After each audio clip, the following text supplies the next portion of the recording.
오늘 말씀의 제목은 내 믿음이 크도다 내 소원대로 되리라 입니다.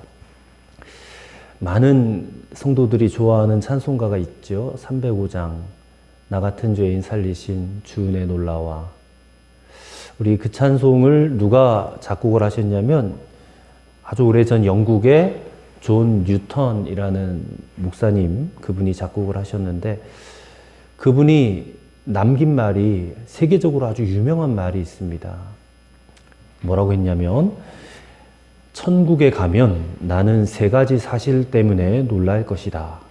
첫 번째는 내가 천국에 꼭 볼 것으로 기대했던 사람들이 천국에 없는 것을 알고 놀랄 것이다. 둘째는 내가 천국에서 볼 것으로 기대하지 않았던 사람들이 그곳에 있다는 것에 놀랄 것이다. 그리고 세 번째는 바로 내가 그곳에 있는 것을 알고 놀랄 것이다. 자, 이 말은 우리가 익히 알고 있는 성경적 교리를 부정하는 것은 아닙니다. 예수 믿지 않는 사람이 천국에 간다든지 하는 그런 얘기가 아니에요.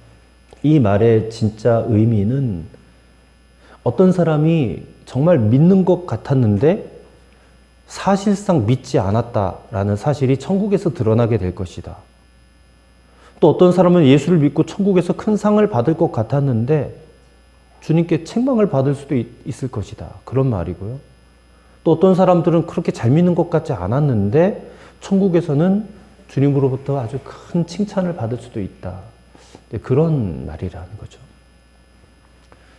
자, 이런 이야기를 신앙의 의외성이라고 합니다. 신앙의 의외성. 근데 이게 천국에서만 일어나는 일이 아니라 이 땅에서도 얼마든지 발견할 수 있는 그런 성질입니다. 예를 들어서 이 땅에서도 신앙이 아주 좋았을 것 같은 분들도 이게 이제 기독교를 박해하는, 그러니까 예수 믿으면 죽인다라든지 그런 박해 시대가 될 때에는 이 사람들이 예수님을 부인하고 떠나가는 그런 사람들이 있었어요. 우리나라도 일제가 침략해 왔을 때에 교회를 박해했잖아요.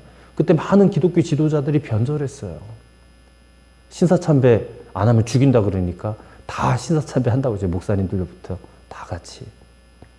그 유명한 한경직 목사님도 신사참배에 동의했던 분이잖아요. 그 믿음 좋다고 하신 분들도. 신방을 이제 예전에 다니면서 깜짝깜짝 놀라는 경우가 있었습니다.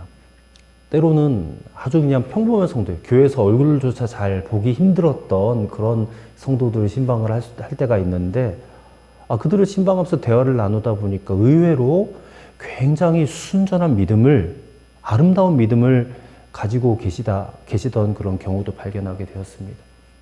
그러니까 교회를 열심히 안 나오고 눈에 잘 보이지 않으면 예수님도 잘 안 믿는 것 같은 그런 느낌이 드는데 그렇지 않더라고요. 그러니까 사람의 눈으로만 이 믿음을 좋다 나쁘다 판단할 수 없다라는 것을 깨닫게 되었습니다. 근데 예수님 당시에도 그런 모습이 있었다는 거예요. 오늘 본문의 말씀이 바로 그겁니다. 특별히 예수님의 제자들, 믿음이 참 좋다라고 판단될 수 있는 그런 제자들, 그 중에 대표적인 사람이 누구예요? 베드로와 안드레, 야고보와 요한입니다. 이 삼총사죠. 베드로와 야고보와 요한. 아주 지근해서 가까운 거리에서 예수님을 모시고 말씀도 들었기 때문에 믿음이 되게 좋았을 법했던 사람들인데, 복음서를 읽어보면 예수님께서 자주 이 제자들에게 믿음이 적다라고 말씀하셨거든요. 그런가 하면 아주 대표적으로 믿음이 크다라고 칭찬을 받았던 인물들도 있어요. 그게 오늘 본문에 나오는 가나안 여인입니다. 이 여인, 그리고 또 한 사람이 있어요. 로마의 백부장이라는 사람이 있어요. 이 사람은 믿음이 별로 없을 것 같은 이방인들인데 예수님께 칭찬을 받은 거예요. 그 로마의 백부장은 자기 수하에 있던 하인이 병에 걸려서 예수님 초청해서 좀 병 낫게 해달라고 그랬다가 거기까지 오실 필요 없고 여기서 말씀 한마디로만 하시면 내 하인이 낫겠습니다라고 말했더니 예수님으로부터 엄청나게 큰 칭찬을 받았어요. 내가 이스라엘 사람 가운데 이만한 믿음을 보지 못했다. 그런 말씀을 하셨거든요. 이게 이스라엘 사람들이 아니에요. 유대인이 아닙니다. 그들은 이방인이에요. 로마인입니다. 그리고 오늘 본문에 나오는 가나안 여인은 수로보니게 여인이라고 이제 다른 복음서에 그렇게 기록이 되어 있어요. 우리가 지금 오늘 이 짧은 이야기를 읽었지만 이 여인이 예수님으로부터 믿음을 칭찬받기 전에 몇 차례에 걸쳐서 수치와 모욕을 당하기도 했어요. 근데 그런 상황을 딛고 결국 예수님으로부터 내 믿음이 크도다. 그리고 더 중요한 말씀, 내 소원대로 되리라. 이 놀라운 축복을 받은 거죠. 자, 그렇다면 오늘 우리는 이 가나안 여인의 믿음을 통하여서 우리의 믿음을 한번 점검해보고 우리도 이 여인과 같은 믿음으로 주님께 칭찬받고 그리고 내 소원대로 되리라 하시는 그런 축복을 받는 그런 성도들이 다 되시기를 주님의 이름으로 축원합니다. 아멘. 자, 첫째로 여인의 믿음은 아주 불리한 상황의 조건, 그 조건을 극복한 믿음이에요. 불리한 상황 조건을 극복한 믿음. 자, 무슨 말이냐면 이 여인에게는 예수님을 믿을 만한 좋은 조건이 하나도 없었다는 말이에요. 근데 믿었다는 겁니다. 조건적으로는 없는데 믿었어요. 이 여인에 대한 소개를 오늘 본문 22절은 그저 가나안 여자 하나 그렇게 소개를 하고 있지만 마가복음 7장 26절에서는 똑같은 이야기가 있거든요. 거기에 보면 이렇게 소개합니다. 그 여자는 헬라인이요 수로보니게 족속이라. 헬라인이라는 것은 그리스 사람이라는 거. 유대인이 아니고 그리스 사람. 그리고 수로보니게 족속이라는 것은 시리아의 베니게 사람이라는 겁니다. 이 가나안 여인은 이방인이었고 그것은 당시에 하나님의 축복과는 전혀 상관이 없는 그런 자였다라는 겁니다. 하나님의 축복을 받을 수 없는 자였다는 거예요. 이방인이라는 것은. 자, 창세기에 보면 노아 알죠? 방주 만들었던 노아. 그 노아에게 세 아들이 있었습니다. 셈과 함과 야벳. 근데 그 중에 둘째 아들이었던 함은 그 아비가 포도주를 먹고 취해서 누워서 낮잠이 들었는데 옷 막 벌거벗고 그렇게 있었다는 거예요. 노아의 허물인데 둘째 아들이었던 함이 그 허물을 제일 먼저 봤단 말이에요.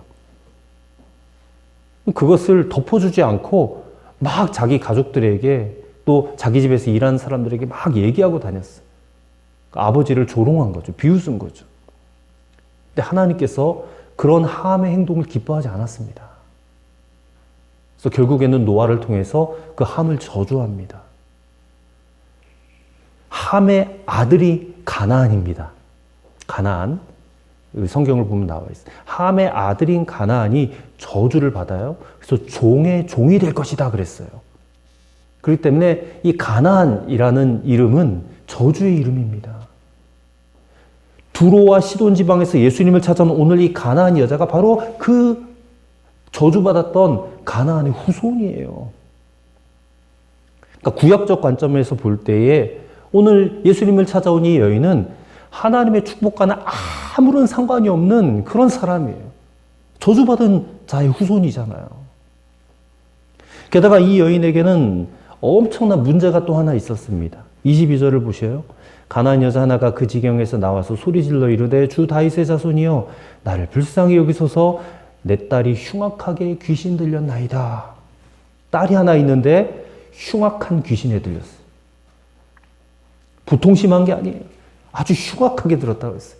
아무도 감당할 수 없는 그런 귀신이 들린 거예요. 지금도 그렇지만 당시에도 이 귀신 들렸다라는 것은 그렇게 여김받았다. 하나님으로부터 저주를 받았다. 저주받은 자다라는 거예요. 가장 더럽고 가장 수치스러운 일이에요. 왜요? 하나님은 거룩하신 분이잖아요. 귀신을 저주하시고 심판하시는 분이 하나님이시잖아요. 그렇다면 이 가나안 여인의 문제는 하나님의 심판과 저주를 받을 수밖에 없는 그런 상황에 놓여 있는 겁니다. 자신의 신분 때문이라도 그렇고 또 딸이 흉악한 귀신에 들린 이 문제 때문에라도 도무지 하나님 앞에 설 수 있는 그런 염두에도 둘 수 없는 그런 여인이에요. 하나님의 축복과 전혀 상관이 없기 때문에. 그런데 지금 놀라운 반전이 일어난 거죠. 그 상황을 뛰어넘어서 예수님 앞에 나온 거예요. 하나님이신 예수님 앞에.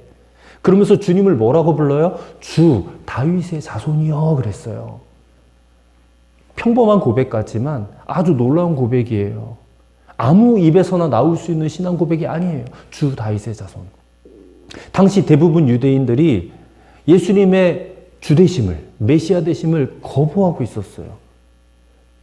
근데 지금 신앙적 배경이 전혀 없던 가나안 여인의 입에서 지금 예수님을 주 다윗의 자손이요. 그게 무슨 말이냐면 이스라엘의 왕권을 이어받은 그런 사람이다. 그런 분이다라고 예수님을 지금 높이는 겁니다. 이 짧은 단어 속에 예수님에 대한 깊은 지식과 모든 믿음이 함축되어 있습니다. 쉽게 말하면 이 여인은 선지자들이 그동안 그렇게 예언해왔던 메시아를 믿고 있는 거예요. 예수님이 바로 선지자들이 예언했던 메시아다라고 확신하고 있는 거예요. 왜냐하면 메시아는 다윗의 후손에서 나온다 그랬거든요. 바로 이것이 주님께로부터 칭찬을 받게 된 원인이 된 겁니다. 자신의 신분도 뛰어넘었어요. 자신의 문제 상황도 뛰어넘었어요. 그래서 예수님께 나와서 예수님께 자신의 믿음을 고백했어요. 주님은 메시아이십니다. 선지자들이 예언했던 그 메시아이십니다. 또한 이 여인은 누구든지 주의 이름을 부르는 자는 구원을 얻을 수 있다는 사실도 믿었어요. 비록 신분적으로는 구약의 저주, 구약의 율법적 저주에 매여 있던 그런 사람이었지만 도무지 하나님께 은혜를 구할 수 없는 귀신에 사로잡혀 있는 문제를 가지고 있었지만 그는 주님께 나아가기만 하면 이 문제는 해결될 수 있다. 이 사실을 믿은 겁니다. 불리한 상황적 조건을 뛰어넘고 주님 앞에 나오면 돼요. 나 같은 게 어떻게 주님께 나아갈 수 있겠어? 전도를 하다 보면 어떤 이들은 주님께 나오고는 싶은데 자신의 상황적 조건을 뛰어넘지 못해. 내가 아직 죄에 매여 있어요. 제가 아직 술, 담배를 끊지 못했어요. 제가 해결하지 못한 문제가 있어요. 그것 때문에 하나님 앞에 나와서 예배하지 못하는 겁니다. 근데 그것을 뛰어넘어야 돼요. 그래야 은혜를 받습니다. 오늘 이 여인을 통해서 우리 주변에 그런 이들이 있다면 담대하게 말해주세요. 오늘 이 가나안 여인의 행동을 그대로 전해주시면 돼요. 당신의 상황적 조건 주님 앞에 나오는데 전혀 문제가 되지 않습니다. 그걸 말해주고 복음을 전하시기를 바랍니다.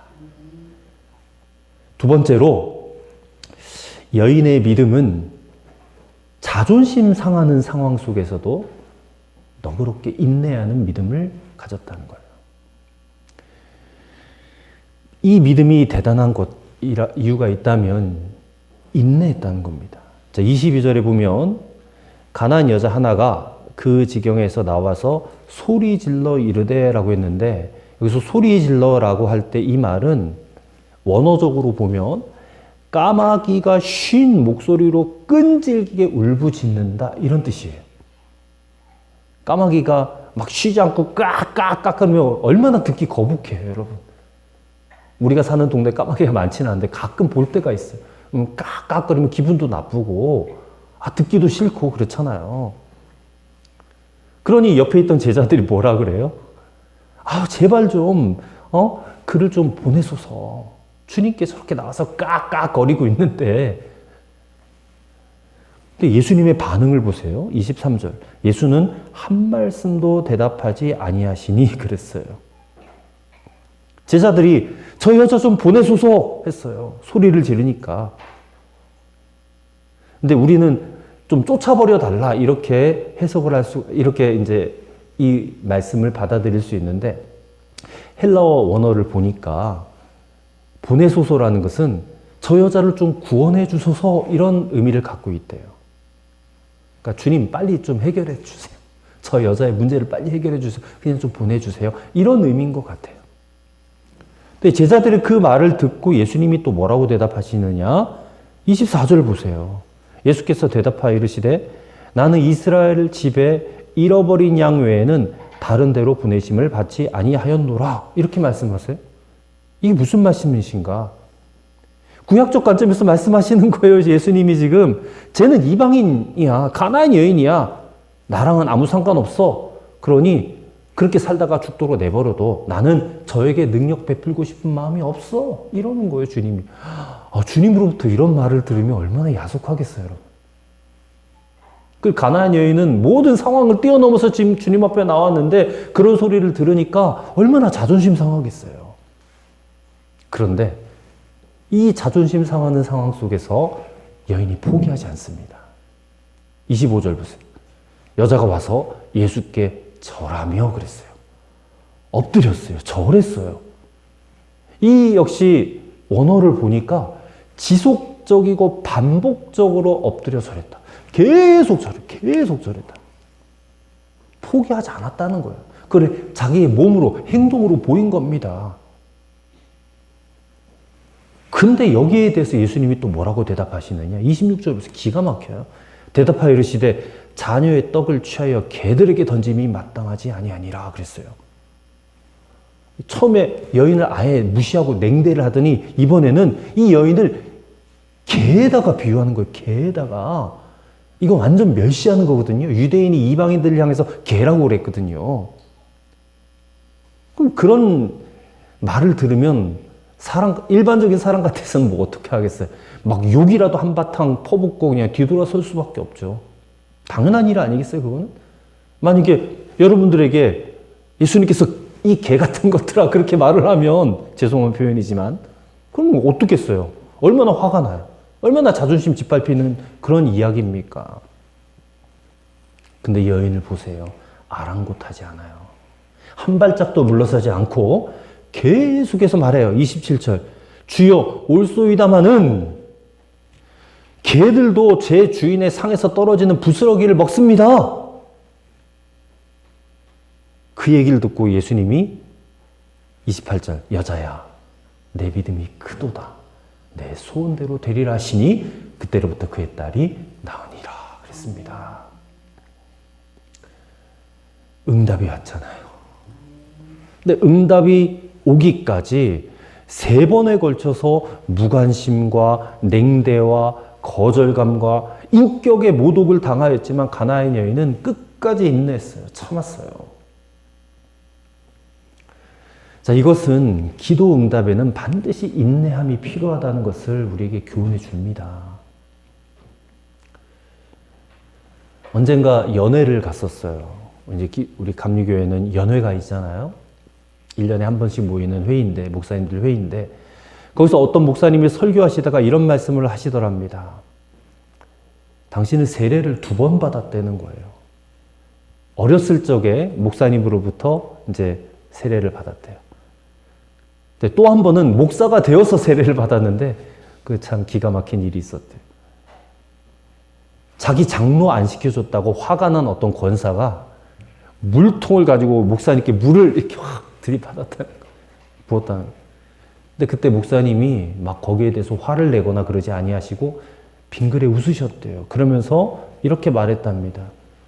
물을 붓고 나시니 속이 시원하십니까? 그러더래요. 그러자 그 권사님 웃으면서 내가 목사님 같은 분 처음 봤습니다. 그러더라는 거예요. 그거를 아무렇지도 않게 그렇게 자기는 세례를 2번 받았다. 그렇게 말씀하시는 거예요. 참는 거죠. 인내하는 거죠. 어느 교회 목사님이 은퇴를 앞두시고 후임자를 구하고 있었답니다. 여러 목사님들이 그 교회에 지원했습니다. 그러던 어느 날 새벽 2시가 되어서 그 교회에 지원한 어느 목사님 댁에 전화가 걸려왔어요. 사모님이 깨었습니다. 전화를 받았어요. 잘못 걸렸군요 하고 전화를 끊었습니다. 근데 조금 후에 또 전화가 오는 거예요. 사모님이 다시 전화를 받았습니다. 잘못 걸렸습니다 하고 끊었어요. 근데 조금 후에 3번째 또 전화가 걸려옵니다. 사모님이 다시 받으시면서 전화번호를 다시 한번 확인해 보시죠. 잘못 걸렸습니다. 끊었어요. 근데 4번째 또 전화가 왔습니다. 이번에는 참다 목사님이 전화를 받았어요. 소리를 질렀습니다. 전화 좀 똑히 걸어요. 새벽 2시가 넘었어요. 뭐 이런 것들이 다 있어 하면서 막 소리를 지르고 화를 냈어요. 그러자 수화기에서 이런 음성이 들려옵니다. 목사님 죄송합니다. 목사님께서 지원하신 교회입니다. 우리는 어떤 일이 있어도 참을 수 있는 목사님을 찾고 있었습니다. 목사님 인내심을 사모님에게 배우셔야 되겠군요 하고 끊었답니다. 실제로 있었던 일입니다. 자존심 상하는 상황, 무례한 어떤 그런 상황을 당할 때 그럴 때 여러분 어떻게 반응하십니까? 정말 너그럽게 인내함으로 받아들일 수 있습니까? 불가능하다고 여겨지신 분들 오늘 가나안 여인에게 배우셔야 됩니다. 그녀의 인내가 예수님으로 하여금 마음을 돌리고 또 여인의 말을 듣게 하였음을 우리는 생각해야 되겠습니다. 포기하지 않고 끝까지 인내하는 이 여인의 믿음은 절대 믿음입니다. 주님을 향한 절대 믿음. 우리가 그런 믿음의 시험을 당할 때가 있어요. 하나님이 주시는 시험이죠. 그 시험은 테스트라고 합니다. 사탄이 주는 시험은 유혹이에요. 템테이션. 우리를 죄악에 빠뜨리고 넘어지게 만드는 시험을 템테이션이라고 그러고 하나님이 주시는 시험이 있어요. 테스트입니다. 우리의 믿음이 진짜인가? 우리 그 테스트 앞에 넘어지지 말아야 됩니다. 여인의 이 모습을 본받기를 바랍니다. 우리가 반드시 가져야 될 신앙적 자세입니다. 혹시 여러분 상황이 막막해서 사면 초가 같고 꼼짝달 수 없는 그런 상황에 처해 있습니까? 안개가 막 자욱해서 앞길이 전혀 보이지 않는 그런 상황에 놓여 있습니까? 아무리 매달려도 해결되지 않는 문제가 있습니까? 한 번, 두 번 두드려도 절대 열리지 않는 그런 문들이 있습니까? 한 번 더 가는 거예요. 한 번 더 전진하는 거예요. 하루만 더 인내하는 거예요. 그렇게 하나님 앞에 나와서 기도해 보시기 바랍니다. 주님의 응답은 포기하지 않고 인내로 기도하는 자에게 주어지는 축복이 될 줄로 믿습니다. 우리가 다 그런 경험을 가져야 돼요. 그런 경험. 그게 우리 평생에 우리 신앙을 지탱해 주는 힘이 될 줄로 믿습니다. 끝으로 이 여인의 믿음은 부스러기 같은 믿음이에요. 자, 이 말씀을 잘 들어야 됩니다. 부스러기 같은 믿음이 뭔가? 26절을 다시 보세요. 대답하여 이르시되 자녀의 떡을 취하여 개들에게 던짐이 마땅하지 아니하니라. 예수님이 그렇게 말씀하셔요. 근데 여인이 뭐라고 대답해요? 27절에 주여 올소이다마는 개들도 제 주인의 상에서 떨어지는 부스러기를 먹나이다 그래요. 자, 부스러기 믿음이 여기서 나오는데 이 부스러기 믿음이라는 것은 예수님의 대답에 대한 말씀에 대한 근거한 그런 대답입니다. 예수님이 하신 26절 말씀의 다른 본문, 다른 말씀인 마가복음 7장 27절에 보니까 마태복음에서보다 더 자세하게 말씀하고 있어요. 자, 마가복음 7장 27절 예수께서 이르시되 자녀로 먼저 배불리 먹게 할지니 자녀의 떡을 취하여 개들에게 던짐이 마땅하지 아니하니라 그렇게 되었어요. 마태복음에는 빠져있는 내용이 뭐냐면 자녀를 먼저 배불리 먹게 한다. 이 부분이 마태복음에 없어요. 그렇다면 우리가 마가복음의 이 말씀, 7장 말씀에 관심을 가져야 되는 대목이 바로 자녀에게 먼저라는 대목이에요. 자, 우리가 생각하기에는 개들에게라는 그 단어가 먼저 눈에 들어올 것 같지만 아닙니다. 가장 중요한 단어는 자녀에게 먼저라는 단어예요. 왜 그렇습니까? 이 여인의 대답은 자녀에게 먼저라고 말씀하시는 예수님의 말씀에 대해서 생각을 하고 한 대답이에요. 먼저, 자녀에게 먼저라는 말을 하신다는 것은 그 다음이 있다는 거잖아요. 먼저 주고 그 다음에 나에게도. 자, 여기서 자녀라는 것은 이스라엘 백성들을 말해요. 유대인들을 말합니다. 그리고 하나님의 구원 역사의 섭리는 이스라엘 땅에 오셔서 먼저 이스라엘에게 복음을 증거하는 것으로 되어 있어요. 그 다음에 이 복음이 어디로 가요? 이방인에게로 가는 거예요. 그게 순서입니다. 따라서 이 여인에게 그 먼저라는 단어가 인식이 된 것은 그래, 이스라엘 백성들, 저들에게 하나님이 은혜를 먼저 주시고 그 다음에 이방인인 나에게도 은혜를 주신다는 이 약속을 붙잡고 엎드렸다는 겁니다. 무슨 말이냐? 그 다음이 바로 자기이기를 바랬다는 거예요. 이스라엘 자녀들에게 먼저 주고 그 다음 나에게도 주세요.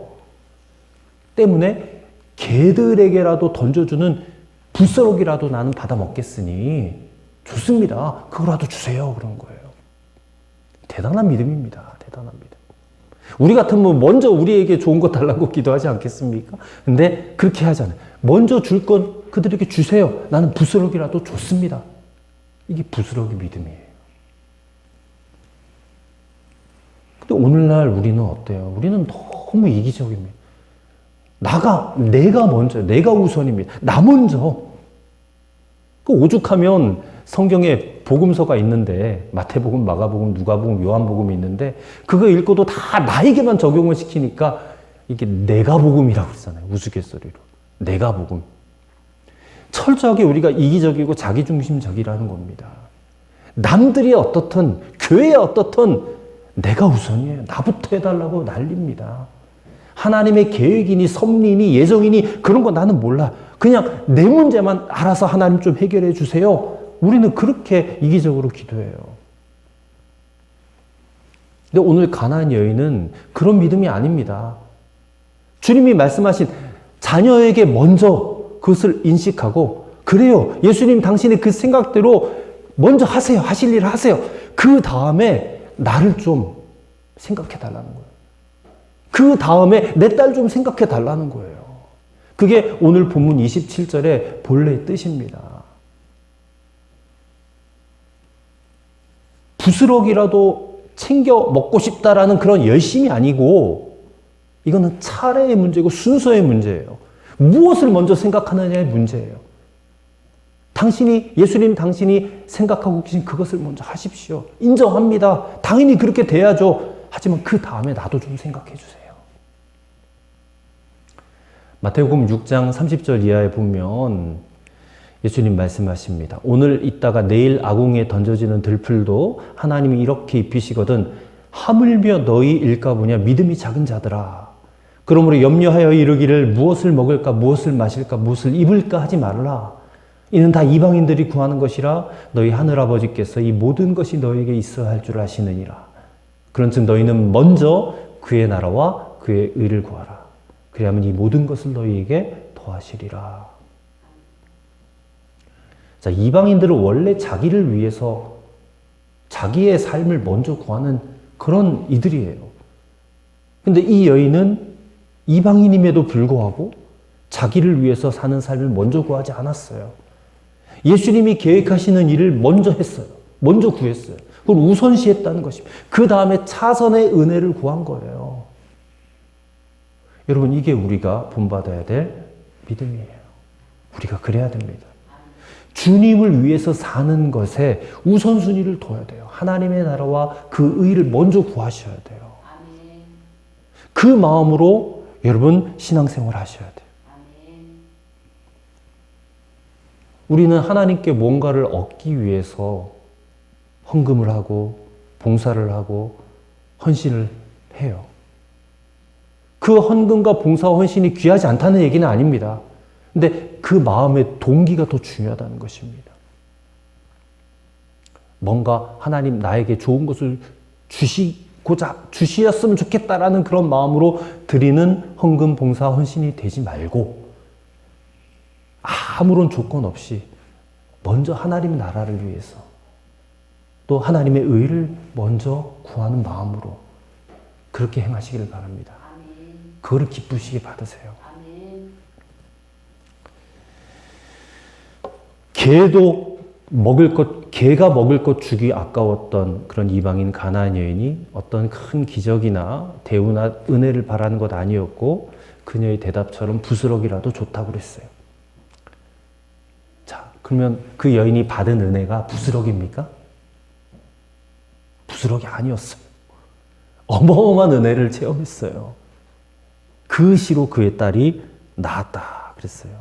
28절 말씀. 엄청난 기적의 역사가 나타난 거죠. 여러분, 오늘 우리가 이런 경험이 있어야 됩니다. 그러려면 먼저 주님이 우선이어야 돼요. 하나님 나라가 우선이어야 됩니다. 나는 그 다음이라고 얘기해야 돼요.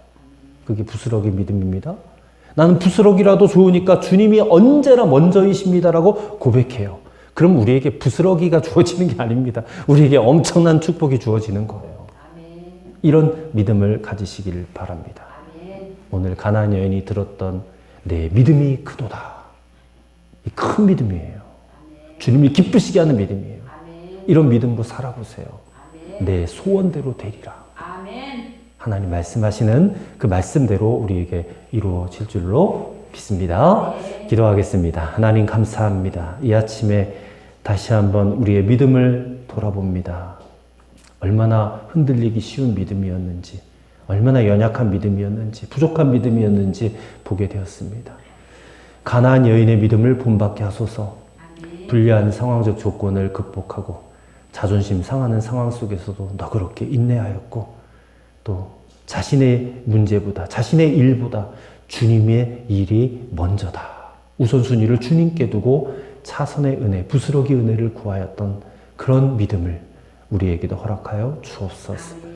그래야 가나안 여인에게 주셨던 말씀처럼 내 믿음이 크도다, 내 소원대로 되리라. 이 말씀을 우리도 듣게 하여 주옵소서. 예수님의 이름으로 간절히 기도하옵나이다. 아멘.